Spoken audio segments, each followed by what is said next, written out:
दसैँ आयो भन्छन् साइला। यसपालिको दसैँमा त केही फरक र के रमाइलो गर्नुपर्छ है।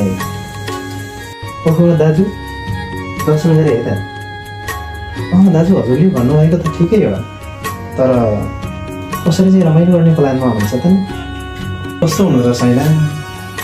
गोजीमा सुक्को पैसा छैन, अनि पैसा नै नभइकन त कसरी फरक गर्ने त नि दाजु? अब गरौँला नि साइला, त एक पाउ मासु लिएर आइज, म पल्ला गरे साउनीलाई एक बोतल रक्सी उधार दिँदै केही दिनका लागि भन्छु नि। होइन, त्यहाँ त पहिलेकै तिर्न धेरै छ भनेको होइन दाजु? अनि साउनीले दिने नि त? अब दिइहाल्छ नि साइला।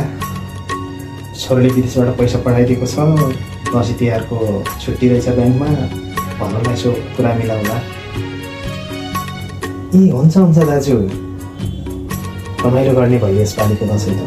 अनि त्यसपछि गाउँ पनि भन्दै हिँडौँला, यसपालिको दसैँ त भक्कैसँग रमाइलो गऱ्यो, खसी काटियो खाइयो भन्दै है त दाजु? हुन्छ साइला, हुन्छ। ल प्लान पक्का सम्झेँ है त म? पक्का सम्झिनुहोस् न दाजु, भाइको वचन हो, फेरि कहिले छैन।